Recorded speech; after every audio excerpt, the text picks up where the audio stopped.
Hello, this is Hilary Robertson. Welcome to the latest episode of Harmonious World. And this time I'm joined by violist Paul Laraia from Catalyst Quartet. The quartet's new album is Uncovered Volume 1, featuring the works of Samuel Coleridge-Taylor. I hope you enjoy our conversation.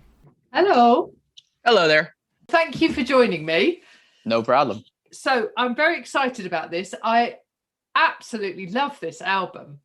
And I always get confused because obviously it's not Samuel Taylor Coleridge, it's Samuel Coleridge-Taylor. That's the one. And he's a fascinating composer, isn't he? Very brief life, but quite prolific, actually. Yes. Yeah, he's a real treasure. Yeah, and there's not enough recordings of his work. So is that why you decided that you would record this collection? Yes, absolutely. And the Uncovered project is going to be spanning at least another 4 albums. It's going to contain music from Florence Price, from Chevalier de Saint-Georges, from George Walker and Perkinson, and any more that we happen to discover that they have incredible string quartet repertoire. So these happen to be the most historically important Black composers that have string quartets, original string quartets. And also the string quartets that might be able to have 1 or 2 instruments added, like the piano quintets and the clarinet quintets. Coleridge-Taylor actually sort of jumped out as being the perfect composer to start off the project. His music is just so immediately accessible. It's gorgeous music. And as you said, I think there are literally maybe only 2 other recordings in existence of some of these works, especially the Fantasiestück are a little bit less represented than the quintets. But as we say, we think it's extremely important that this music has more interpretations, that these pieces don't just exist in one form only, that they deserve the same kind of working over and the same kind of creativity that other composers get. Yeah, rightly so, especially now. I mean, I loved the concept of the Uncovered project because you're uncovering these composers who have, for whatever reason, just been put slightly to one side. I wouldn't say they've been ignored, but it's almost as if they're put to one side as Black composers because they somehow, until this point, they've somehow kind of existed in a realm of their own. Yes. Whereas actually they stand alongside their peers. Exactly. And the 3 pieces that are on this album were all composed within a couple of years of each other, weren't they? Yes. When he was obviously quite young, because he died very young. Yes. Yeah, one of the interesting points to a lot of the string quartet repertoire from these composers' outputs do happen to come from their close to conservatory days. I think that they were in the stages of their music making where they felt that was an important step to take, important to tackle that sort of like such a prolific and yet intimate genre. And we're really fortunate that because there are many other prolific Black composers that we don't really have existing string quartets from. So we're really grateful for these. Yeah. And I think the Fantasiestück especially, that's it's 5 pieces that sort of stand alone but together. Yes. Well, as it happens to turn out, those are the only 3 works that at least have survived that we know of for the string quartet combination. Right. So you're completists. You are doing everything that you could possibly do, which is lovely. Exactly. Yes. Yeah. Okay, that's great. So you did you how did it come about? So obviously adding the piano and then adding the clarinet. We decided on the repertoire first. So as you said, the project being geared towards having a complete picture of these composers' output, we knew that Samuel Coleridge-Taylor had these 3 works that would work for our recording scheme. And immediately, especially because the clarinet quintet is It does have a couple of really nice recordings, even though it obviously deserves more. It's really is maybe one of the masterpieces out of that we will be recording out of the complete set. And it kind of jumped out to us immediately that it would be such a no-brainer to ask Anthony McGill to join us for this album. We have a somewhat of connections with him. Some of us are friends with his brother, who also plays woodwinds, and we just knew that it would be such a dream, and it would be really doing the music the greatest justice to have that caliber of artist play with us. So we reached out to him after we sort of brainstormed the project in 2018. Right. When did the recording actually happen?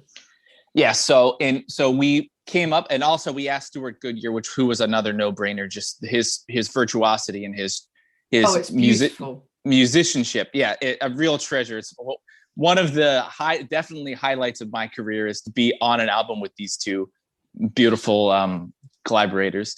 So we got together in 2018, summer of 2018, and we conceived the album actually at one of a summer camp that we teach, which focuses around issues of diversity already. It's for high school age Black and Latino string players. We teach them string quartet literature. And some of our colleagues had been bringing music underrepresented composers for years. And this particular summer, we had just heard such beautiful repertoire, like the Samuel Coleridge-Taylor Stucca for the first time. It was sort of like the tipping point. We were like, this music needs to exist as a collection somewhere. And that's when we decided that we were going to undergo the project. And we had a bunch of meetings over the summer, and we started organizing it. And we recorded the first album. It took a year to get the fundraising and to get all of the details worked out. So we recorded the very next summer. Right. Of 2019.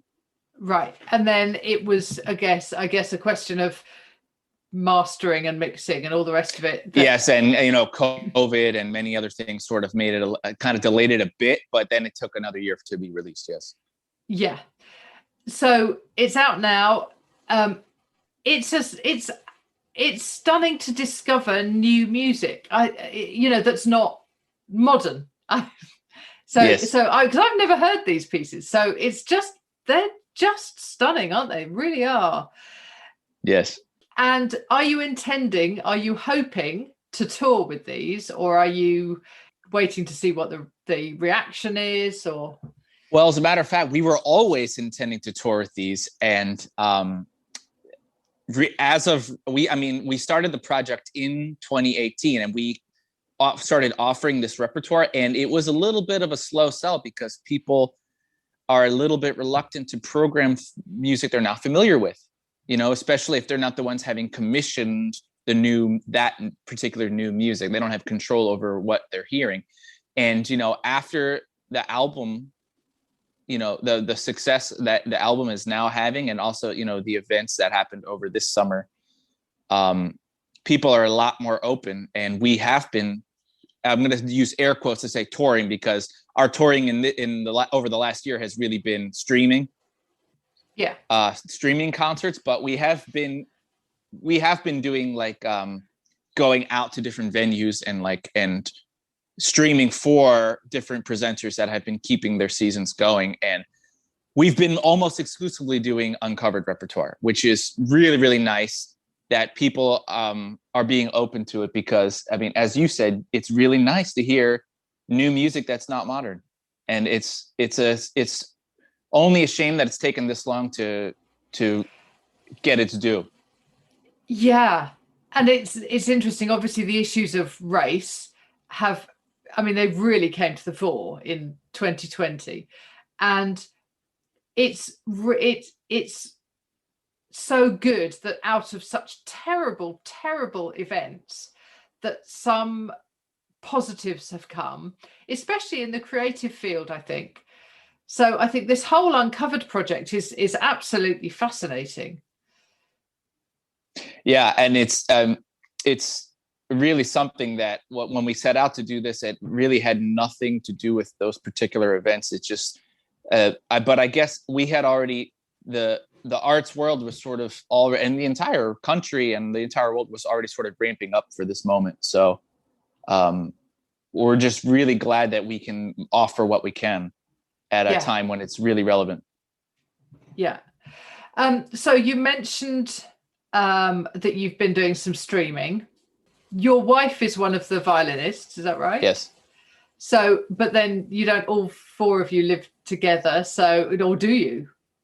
No, we don't all live together, but what we have done is the very, very first many months of the pandemic, we were kind of just on true lockdown because nobody really had a grip on how bad things were, or I mean, none of the orchestras, none of the arts, anything were doing anything. So we kind of were just reacting to the sort of like panic of the time. So we weren't meeting at all. We were just, like maybe putting together those little like those social distance type videos with the windows. We were doing what we could, practicing our parts and planning.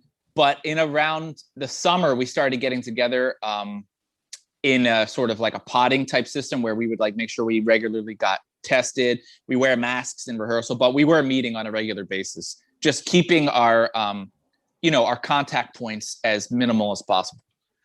And, it's worked out so far. None of us have gotten sick, and we've been meeting, and we've been actually going to these venues in certain circumstances. Like we've played a concert with the Cincinnati Symphony in September, where we actually went, they had proper COVID protocols. We wore masks, got our tests, and everything went well. We, streamed the concert. It was beautiful. That's amazing, isn't it? And yes. I think how in the last 11 and a half months, we've all managed to adapt. Yes. And I think how some musicians have managed to do that is really quite extraordinary. And some venues have kind of embraced how it can happen. It's not the same, but at least it's something. It's a step in the right direction. So how are things looking for, are you getting hints about what might happen with live performances over there?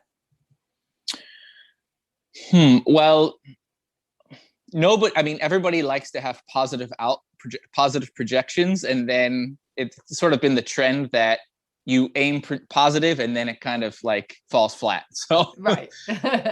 So I don't know how much these predictions can really tell anything, but there has been a slow trend of little bit more audience members being like, maybe we're talking about like anywhere from like 5 to 15 audience members in some of these live streams, like in the halls at the same time as us.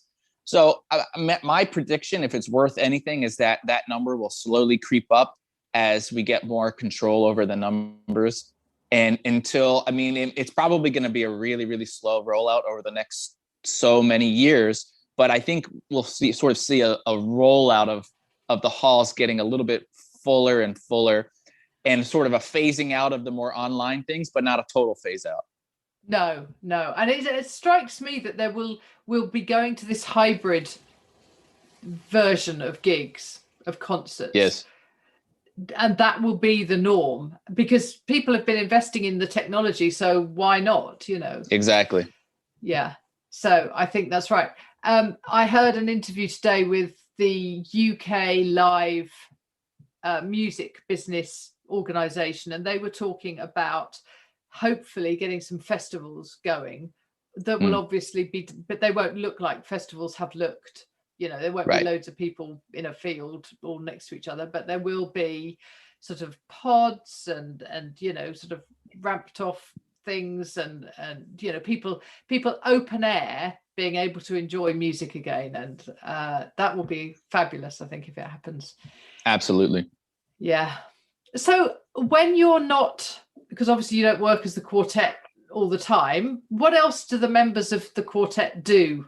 You're all members of various other groups, yes. Orchestras and things. So, well, I think we did a lot. We're actually much more full time in COVID than we are outside of COVID, because our situation is one of the very few that actually has a little bit of flexibility, and the sort of fact that we only need to see the four of us together keeps our situation much safer than any of the other outside activities that we usually do.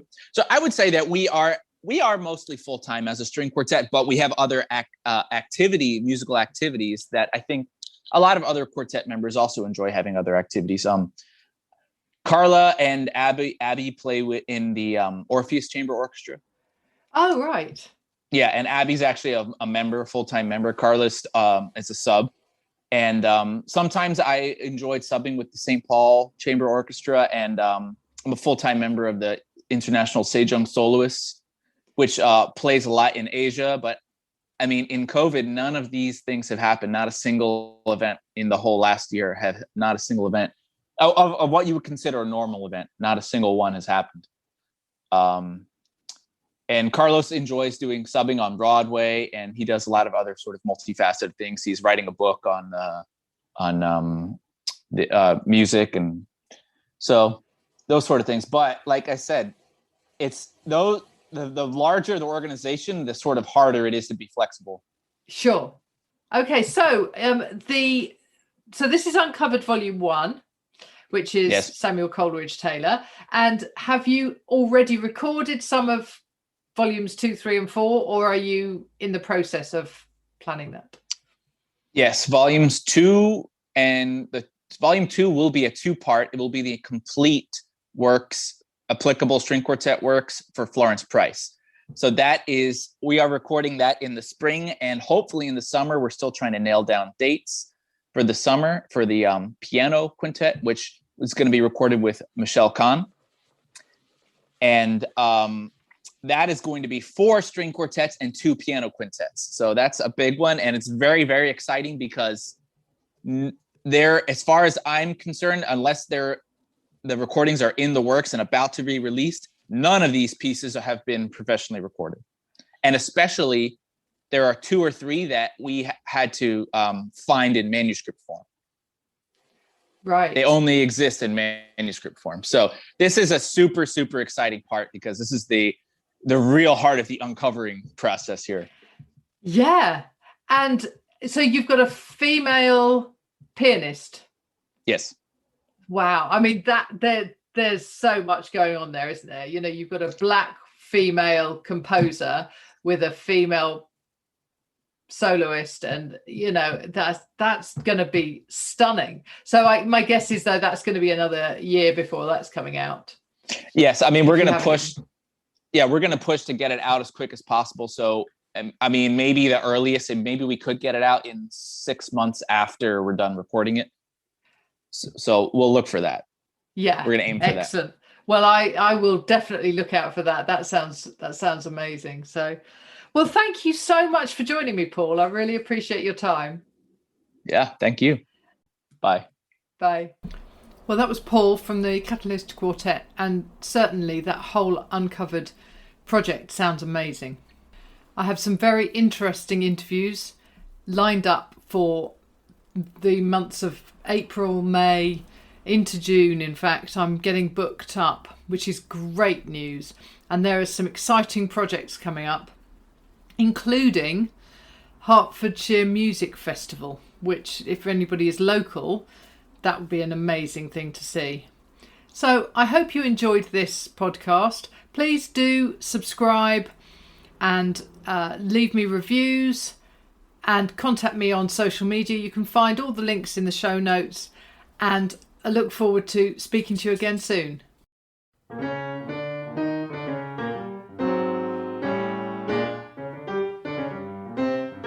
Thank you for listening to the latest episode of Harmonious World. My name is Hilary Seabrook, and it's a great delight to bring this series of discussions with musicians and composers and writers and all sorts of people to you. Obviously, there's no point in having a podcast if people aren't listening, and I'm very grateful to my listeners for doing so. Thanks also to Joe English for composing and performing this new theme tune. So wherever you get your podcast, you can leave a review. You can share this with your friends and family, either as a link or on social media and that sort of thing. I'd be really grateful for that. Don't forget that you can subscribe now. There's a link wherever you get your podcasts. So have a great week, and please remember why I started this, which is just to try and make the world a little more harmonious. Thanks for listening to Harmonious World.